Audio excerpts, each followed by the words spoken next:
안녕하세요. 반갑습니다. 남승입니다. 남승희의 나찾기 진로교육방송 얘들아 뭐하고 싶니 14회 방송을 시작합니다. 오늘의 주제는 공감적 소통 방법입니다. 본론으로 들어가기 전에 지난 시간에 말씀 나누었던 내용을 간단히 리뷰해 보도록 하겠습니다. 지난 시간에는 소통의 장애물에 대한 말씀을 나누었죠. 네 가지 큰 줄거리로 말씀을 드렸습니다. 하나는 침묵, 두 번째로는 방어기제, 세 번째 비합리적인 신념, 네 번째 인지적 오류, 이렇게 말씀을 드렸습니다. 자, 우선 침묵에 대해서는 침묵도 하나의 의사소통 방법이다. 따라서 기다려주고 존중해주는 것이 필요하다. 이렇게 말씀을 드렸고, 방어기제는 네 가지 말씀을 드렸죠. 하나는 합리화, 두 번째로는 투사, 자꾸 남 탓하는 거, 세 번째로는 퇴행, 사고나 행동이 후퇴하는 것, 네 번째 승화, 이것은 굉장히 바람직한 방어 기제이기는 합니다. 이렇게 네 가지 말씀을 드렸습니다. 그 다음에 인지적 오류, 여기서부터는 조금 심각해지는 내용이죠. 인지적 오류에는 대표적으로 이분법적인 사고, 그 다음에 과일반화, 세 번째로는 의미 축소, 의미 확대, 네 번째로는 잘못된 명명, 자꾸 부정적인 낙인을 찍는 것, 이런 거를 얘기하는 거죠. 다섯 번째로는 임의적인 추론, 여섯 번째 긍정격하, 일곱 번째 선택적 추상. 그러니까 쉽게 말하면 잘못된 인식이라는 거죠. 그런 인식의 오류, 이런 것들을 인지적 오류라고 얘기를 드렸습니다. 그 다음에는 비합리적인 신념을 갖고 있는데 이것이 굉장히 비합리적이다. 세 가지 어떤 당위성에 의해서 비합리적인 신념이 생겨난다. 이렇게 말씀을 드렸죠. 세 가지 당위성, 자신에 대한 당위성, 타인에 대한 당위성, 세상에 대한 당위성. 자신은 반드시 이러이러해야 한다. 타인은 반드시 이러이러해야 한다. 그리고 세상은 반드시 이러이러해야 한다. 라고 하는 자기중심적인 어떤 당위성이 바로 비합리적인 신념의 뿌리다. 따라서 이것은 어디에서 기인한다고요? 네, 미성숙함 그리고 유아성에 기인한 어떤 소망의 세계가 현실의 세계가 되어야 한다라고 하는 전제, 이것에서 비롯된 비합리적인 신념이 이런 것이다 라고 말씀을 드렸습니다. 자, 따라서 방어기제, 비합리적인 신념, 인지적 오류, 이런 것들은 바로 심각한 소통의 장애물이 되기 때문에 성숙하고 합리적인 바람직한 방향으로 지도하는 것이 필요하다. 그래서 세 가지의 목표, 그 다음에 방법을 제시를 했죠. 소통의 장애물인 이런 것들을 지도 편달하는 이런 목표 세 가지가 있었습니다. 하나는 바로 자신에게 몰입하기. 자꾸 타인을 지나치게 의식하지 말자. 대신 자신의 삶에 책임을 갖고 자신에게 몰입하자. 그 다음에 두 번째로는 유연성 그리고 관용성을 길러보자. 그래서 변화를 적극적으로 수용한다. 그리고 타인에 대해서 편협한 견해를 갖지 않는다. 이런 것이 바로 유연성 그리고 관용성을 기르는 이러한 것들이 되겠고, 세 번째로는 실천적 태도를 함양하자. 실천해보자. 실천에 옮기자. 그래서 과감한 도전을 해보자. 실패해도 괜찮다. 실패도 학습한 과정이다. 그리고 무엇보다 논리적이고 과학적인 사고를 하자. 이러한 어떤 지도의 방향 그리고 방법을 제시해 드렸습니다.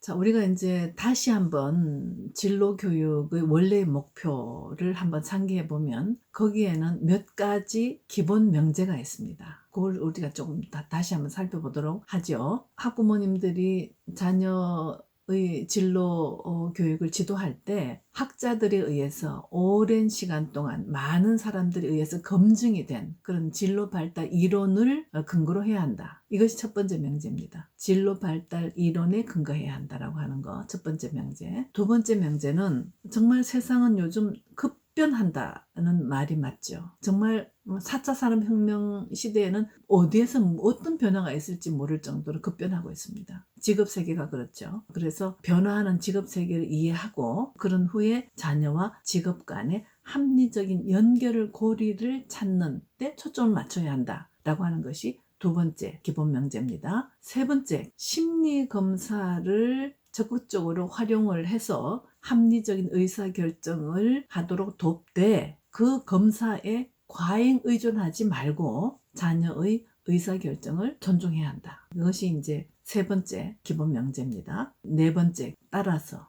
자녀의 특성을 이해하는 것이 바탕이 되어야 한다. 그러므로 무엇보다 자녀와 학부모 간에 라포 형성이 중요하다. 라포 형성이 전제되어야 한다. 그래야지 이런 모든 지도가 이루어진다. 그 라포가 뭐죠? 네, 잘 아시다시피 라포라고 하는 것은 신뢰를 전제로 한, 바탕으로 한 인간관계. 이것이 라포입니다. 자, 그렇다면 이 라포 형성을 위해서 학부모는 충분히 소통할 수 있는 능력이 준비되어 있는가를 점검해 볼 필요가 있겠죠. 우리 지난 시간에는 주로 자녀들의 소통의 장애물에 대해서 말씀 나누었는데, 그렇다면 학부모는 과연 소통할 수 있는 준비가 되어 있는가, 그런 능력을 갖추고 있는가 점검해 볼 필요가 있는 것은 너무나 당연한 얘기죠. 소통을 시작할 때 초기 단계에서는 탐색을 하게 됩니다. 탐색을 할 때는 어떠한 종류의 질문으로 해야 될까요? 질문에는 두 가지 종류가 있습니다. 폐쇄형 질문, 개방형 질문, 이 두 가지가 있는데 이 두 가지의 질문의 차이는 자녀로 하여금 말할 수 있는 용기를 얼마나 북돋아 줄 것인가가 결국 두 질문의 차이입니다. 자, 예를 들어서 한번 설명해 드리도록 하겠습니다. 자, 폐쇄형 질문이라고 하는 것은 그냥 답할 때 그냥 예 또는 아니요를 답하면 됩니다. 예를 들어서 학교를 좋아해? 그러면 예 또는 아니요만 답하면 되죠. 이런 것들을 폐쇄형 질문이라고 합니다. 짧은 시간 동안에 많은 정보를 얻을 수 있는 그런 종류의 질문이죠. 다만 그렇게 많은 정보를 얻었음에도 불구하고 그 정보가 정교하지 않아서 그렇게 효과적이지는 않다. 이런 특징을 갖고 있는 게 폐쇄형 질문입니다. 반면에 개방형 질문이라고 하는 것은 우리 흔히들 육하원칙에 의해서 대답할 수 있는 그런 유형의 질문, 이런 것들을 개방형 질문이라고 하죠. 초기 대화에서는 폐쇄형 질문 또는 개방형 질문 어느 것이 더 효과적인지에 대해서는 뭐 상황에 따라서 또는 개인의 차이에 따라서 달라질 수 있으므로 그건 여러분들이 어떤 것이 더 효과적인지는 선택하시면 됩니다. 자, 이렇게 대화가 시작이 될 때 대화를 잘 이끌어 나가는 두 가지 효과적인 기법이 있어요. 하나는 가정 사용하기, 두 번째는 예를 들어 설명하기. 자, 예를 들면 가정 사용하기는 이런 거죠. 계획을 갖고 있니? 이렇게 질문하기보다는 계획이 있다면 어떤 것이 있지? 뭐뭐 한다면, 우리 흔히들 if라고 하는 이것을 사용하는 방법이죠. 그 다음에 선호하는 직업이 있다면 무엇이지? 이런 식으로. 아니면 특별히 좋아하는 것이 있다면 어떤 것일까? 얘기해 줄래? 이렇게 가정 사용한다면 훨씬 답하기가 편안하죠. 그 다음에 예를 들어 설명하는 거. 자녀가 무슨 얘기를 했어요. 그러면 예를 들어서 설명해 볼래? 그 질문에 예를 들어서 답할 수 있다면 그 자녀는 그 내용을 정확히 알고 있다는 뜻입니다. 그래서 구체적으로 설명하도록 요구할 때는 가정 사용하기, 구체적인 예들을 들어서 설명하기, 이 두 가지 방법이 매우 효과적인 그런 기법이 되겠습니다. 자, 그런데 소통을 막고 그 다음에 라포 형성을 어렵게 하는 학부모들의 반응이 있습니다. 우리가 부지불식간에 이런 행위들을 들어 하죠. 세 가지가 있는데, 하나는 지나친 질문을 너무 많이 한다는 거죠. 그래서 상대방이 대답하기 매우 어려운, 반응하기 매우 어려운 그런 상황을 만드는 그런 지나친 질문이 하나가 있겠고, 두 번째로는 너무 이른 조언, 자녀의 특성이라든지 아니면 지금 당면하고 있는 문제라든지 이것을 충분히 이해하기도 전에 조언이 나가버린다는 거죠. 그러면 뭐 대화가 더 안 되겠죠. 그 다음 세 번째로는 가르치기. 자녀에게 충분한 얘기를 하도록 기회를 줘서 그 내용을 가지고 서로 대화를 하는 것이 아니고 이미 단정 짓고 가르치려고 한다. 그러면 자녀는 어떤 반응을 보이냐면 자신에 대한 얘기를 안 하거나 학부모에게 지나치게 의존해버리는 이 두 가지 반응을 보입니다. 그래서 라포 형성을 어렵게 하고 소통을 가로막는 이런 학부모의 반응 세 가지, 지나친 질문, 너무 이른 조언, 세 번째 가르치기, 이런 것은 가급적 하지 말자, 이런 말씀을 드립니다. 이런 세 가지를 자주 하게 되면 주고받는 대화가 안 된다. 대화는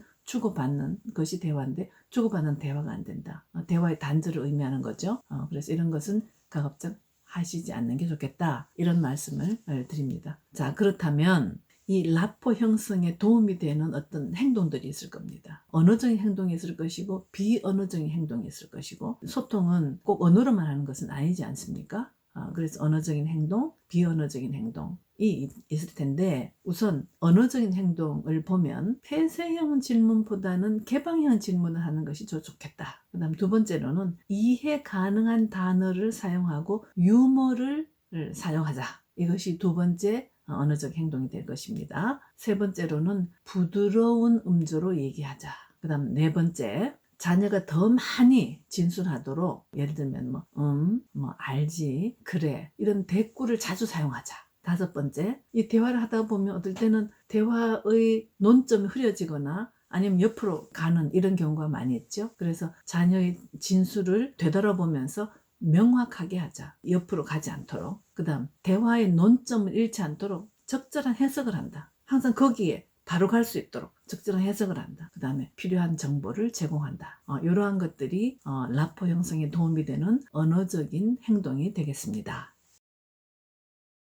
그다음 라포 형성에 도움이 되는 비언어적인 행동, 기분 좋은 눈맞춤을 유지한다. 대화를 할 때 눈과 눈이 마주 보지 않은 상태로 대화하는 것은 훌륭한 대화의 모습이 아니죠. 그래서 반드시 눈을 맞추되 기분 좋은 눈맞춤을 한다. 그 다음 두 번째로는 긍정적인 표정을 짓는다. 세 번째, 자녀 얘기를 내가 열심히 듣고 있고 이해하고 있다를 나타내는 그런 비언어적인 행동이 될 텐데, 가끔 고개를 끄덕이고 미소를 짓고 손짓을 한다. 그래 이런 손짓을 한다. 그 다음 자녀에게 몸을 기울이면서 가끔은 접촉을 한다. 이러한 것들이 라포 형성에 매우 도움이 되는 그런 비언어적인 행동이 되겠습니다. 이런 것들도 도움이 되지만 가장 중요한 게 하나 있습니다. 소통에서 가장 중요하고 전제되어야 할 것이 있다면 이것은 바로 공감적 이해입니다. 자, 공감적 이해는 과연 그럼 뭔가 설명을 드리면, 학부모와 자녀 간의 상호작용이 진행되는 동안에 발생하는 자녀의 감정이나 경험을 학부모가 정확하게 이해하려고 노력하는 것, 이것이 공감적 이해입니다. 자, 이것을 조금 풀어서 설명해 드리면, 첫째, 자녀의 입장에서 느끼고 생각하기. 그 다음 두 번째로는 바로 지금 여기에서의 자녀의 감정과 경험을 정확하게 이해하는 것을 의미합니다. 자, 이것은 바로 자녀의 자기 탐색, 자기 수용을 촉진시키기 때문입니다. 세 번째 단계, 학부모는 반드시 객관적인 입장이어야 한다. 자녀와 일정한 거리를 두고 자녀를 이해하는 것이 중요하다. 객관적인 입장에서 자녀와 일정한 거리를 두고 이해하는 것이 중요하다. 이것이 공감적 이해의 세 단계 과정입니다. 자, 실제의 예를 한번 들어보겠습니다. 예를 들어 자녀가 이렇게 얘기를 해요. 우리 집은 왜 이렇게 시끄러운지 모르겠다. 집에서 공부할 마음이 안 생겨요. 이렇게 얘기를 합니다. 그러면 학부모는 이런 반응을 보이면 어떨까요? 식구들이 좀 더 조용히 해주면 공부를 더 잘 할 수 있을 것 같다, 이 말이지. 이렇게. 그 다음에 또 하나의 사례. 저에게 맡겨진 일에 대해서는 너무 간섭하지 마세요. 제 소신껏 해보고 싶습니다. 이런 반응을 보이면 학부모는 또 이렇게 반응합니다. 믿고 맡겨준다면 잘할 수 있을 것 같은데 간섭받는 기분이 들어서 언짢았구나. 이렇게 반응해 주는 것. 이런 것들이 공감적 이해의 반응입니다. 자, 여기에 더해서 우리가 특별히 목표를 가지고 하는 이런 대화에서는 5가지 대화를 促진시키는 그런 매우 중요한 내용들이 있습니다. 첫 번째는 경청입니다. 경청이라고 하는 것은 우리 흔히들 영어로 얘기하면 listen carefully 이렇게 얘기를 하죠. 자녀의 생각이나 기분이나 말의 내용이나 이런 것은 물론이고, 그 내면에 깔려있는 동기 또는 정서까지도 집중해서 일단 듣고 자녀에게 그것을 피드백해 주는 과정, 이런 것들이 경청이라고 합니다. 자녀의 생각이나 기분이나 말의 내용 이런 것은 물론이고, 그 내면에 깔려있는 동기라든지 정서라든지까지도 집중해서 듣고, 그리고 자녀에게 그것을 피드백해 주는 과정, 이것을 우리가 경청이라고 한다. 아마 모든 대화에서 경청이 전제가 되지 않으면 대화는 의미를 찾기가 어렵겠죠. 경청 굉장히 중요하다. 그 다음에 두 번째로는 반응이라고 하는 그런 방법이 있습니다. 자, 반영. 자녀의 말에서 표현되는 중요한 내용을 학부모가 다른 말로 부연해서 되물어 주는 것. 예를 들면 자녀가 이렇게 얘기를 해요. 물놀이 가고 싶다. 이렇게 말하면 그냥 가만히 있지 말고 학부모가 물놀이 가고 싶다고 라고 자녀가 표현된 그 주요한 내용을 학부모가 다른 말로 부연해서 되물어 준다는 거죠. 이것은 자녀의 말에 대한 어떤 판단이나 생각, 이걸 하기에 앞서서 있는 그대로를 반사해서 대화를 촉진시키는 것. 이것이 바로 반영입니다. 그 다음은 명료화. 이 말을 하다 보면 자꾸 뭔가 이제 불분명할 때 그냥 넘어가지 마시라는 거죠.